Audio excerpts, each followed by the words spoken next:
Hello everyone and welcome back to the Common Sense Crypto channel. As with you always, this is Rich doing another video today on XRP. So I hope you're all having a wonderful day today wherever you are in this great world. We're gonna talk about XRP. And you could add this event to the list of other events that are going to take place in October. Riddle me this, XRP community. Why is Chris Larsen and Brad Garlinghouse speaking at the Philadelphia Fed on a panel called Recent Innovations in Payments? And you see it right here. This is going to take place on Tuesday, October 22nd. Now, some people pointed out that Franklin Templeton's going to be there. Also, BNY Mellon, who just got the exemption to custody crypto as a bank as well. This is going to be very big, and I can't wait to see what happens and what comes out of that after that event happens. 1 year ago, Jerome Powell, head of the Fed, hinted at the likelihood of multiple reserve currencies, signaling what's to come. For your information, elites often communicate to certain people and tell exactly what's coming through mainstream media. Central banks are accumulating huge reserves of gold in anticipation of the upcoming monetary reset. While such resets are inevitable, people don't realize that they've occurred throughout history. Through our generation has yet to experience one. The US dollar has only held its position as the world's reserve currency since the Bretton Woods Agreement in 1944.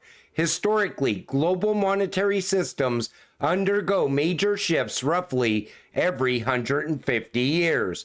Meanwhile, BRICS are preparing a new reserve currency backed by gold. Here's what Powell had to say. Possible to have more than one large reserve currency, and there have been times when that was the case. So he says there's been times where that's the case. And what has David Schwartz said recently on a Spaces on X? That there can be multiple world's reserve currencies. And honestly, I think that's what XRP and XLM can possibly morph into. But I always said XRP looks more like a world's bridge currency. It's going to bridge the world's currencies together. And that's how we're going to see transactions happen in the future. But this goes back years with the Fed and Ripple and the elites. It's also moderated by Sheila Warren, who was a keynote speaker at Swell 2020 while she was at the World Economic Forum. That same year, we had a representative from the Federal Reserve at Swell as well, David Mills. Sheila was also part of a report by the World Economic Forum called Central Bank Digital Currency Policy Making Toolkit, where XRP was placed under the section most relevant for wholesale CBDC. And it's great confirmation to see that this kind of connections are continuing, with Sheila and the Federal Reserve representative appearing together with Ripple once again. So it's pretty clear a lot of big things are going on behind the scenes regarding XRP and the role it can play. XRP was always chosen as the future. And it's been like that since day one. You know, there's a reason that Ripple always had connections to the banks. But let's look at SBI, Ripple's prestigious list of partnerships with systematically important banks. So you see all the banks here, but the one I really want to point out is SBI. Because SBI is a Rothschild operation. SBI owns an 8.7% stake in Ripple's XRP. That was always the tie to the Rothschilds for XRP. But SBI is also tied to Franklin Templeton. Franklin Templeton is also tied to Stellar. They're tokenizing assets over there on Stellar. Then there's XDC. SBI VC Trade has integrated XDC network, creating new opportunities for network usage and adoption in Japanese markets. This partnership will help us to deploy blockchain-based use cases like trade finance, payments, and tokenization. Now, we know XRP and XLM are going to be working side by side, but so is XDC. They're all going to be working together inside that new financial system. Now, this comes from Edo Farina, unveiling the Rothschilds' connections with XRP. So first I showed you SBI, and you see it here once again, but it goes even deeper. So you see, Nathaniel Rothschild, the next crisis will hit you during your sleep and you will wake up poor. It will happen lightning fast. Music is still playing. Few do realize that every market is deep fake. So prepare. Buy physical gold and silver. Nathaniel Rothschild just bought a ton of XRP. Nathaniel Rothschild again. We're going to see the collapse of international monetary system. When I say that, I mean a collapse in confidence in paper currencies around the world. It's not just the death of the dollar or demise of the euro. It's a collapse in confidence of all paper money. Nathaniel C.J. Rothschild, you all will be forced to use XRP, direct or indirect. When the bottom is in, many exchanges are closed or spread ISO massive, that you will miss the opportunity to buy cheap XRP. They are against retail. Screenshot this. Nathaniel Rothschild again. Cyber attacks are planned in NATO countries. Prepare. Maybe your electricity or the water tap will stop working, but the supply chain will most likely be paralyzed. Having enough food and water ready. Gas cookers should be a compulsory. There will be chaos on the street without internet. And that's where that came down from the World Economic Forum. Now, they said that back in 2021.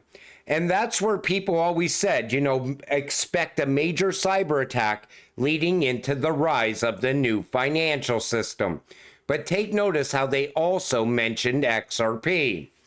Who said banks aren't using Ripple's products? To my knowledge, many are and will be deploying once full regulatory clarity is offered. So you see, Ripple introduction period, Australia, Brazil, and so on.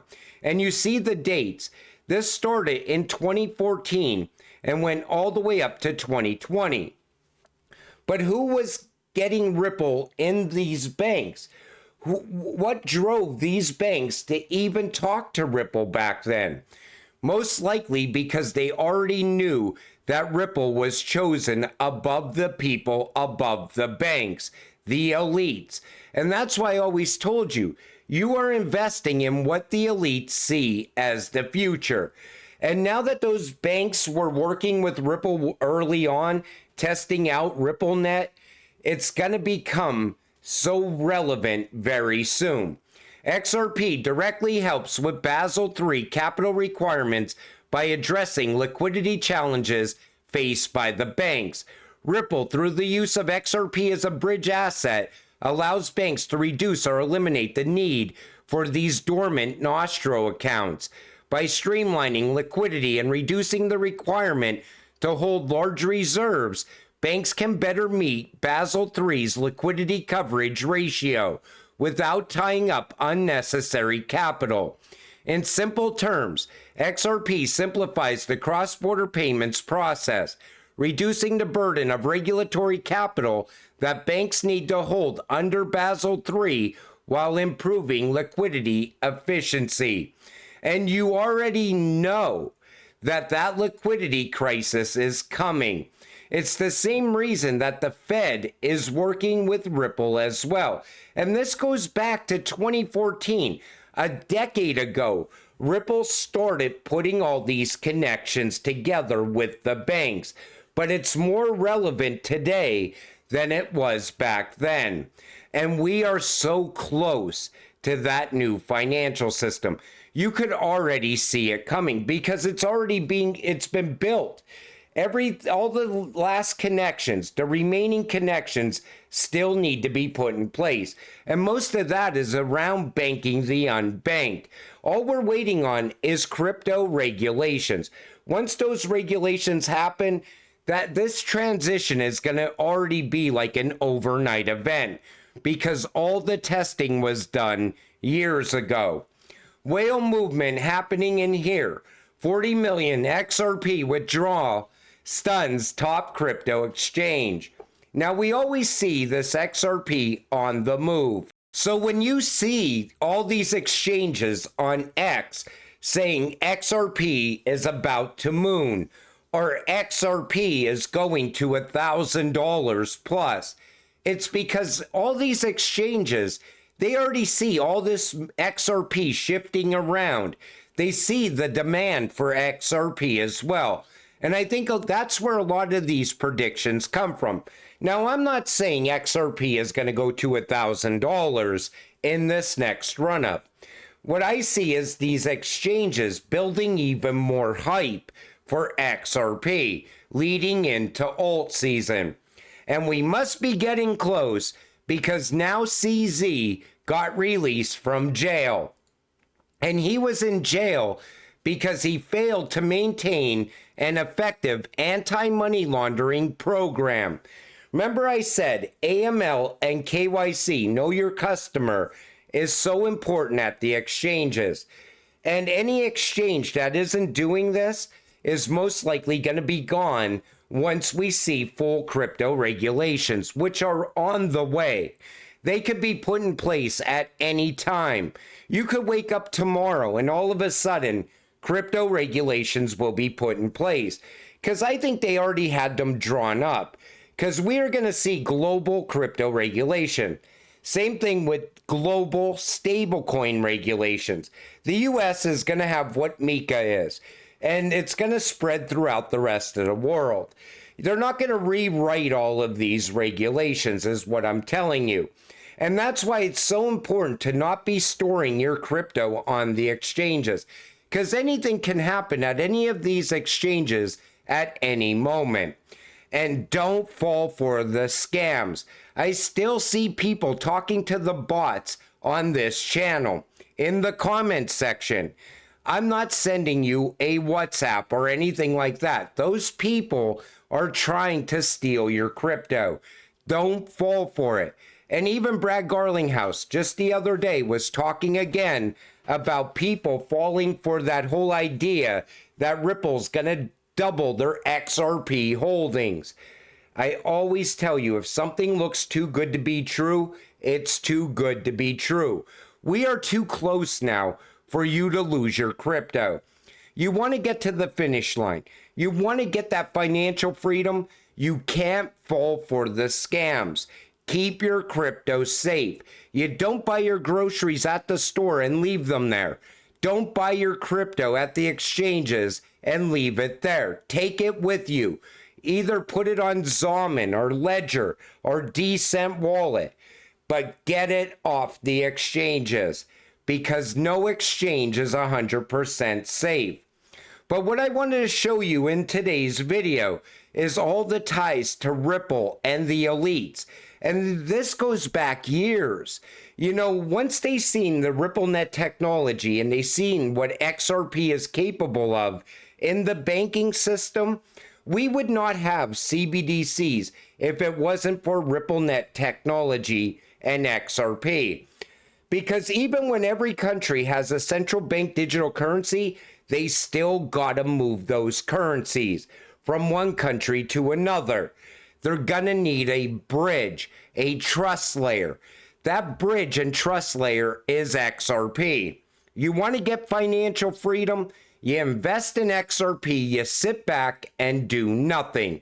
Stay patient, stay positive, so we can get rich together. With that said, I'm going to wrap up this video. I want to thank you all for watching. I appreciate all of you. I'll see you in the next one. Have a great night.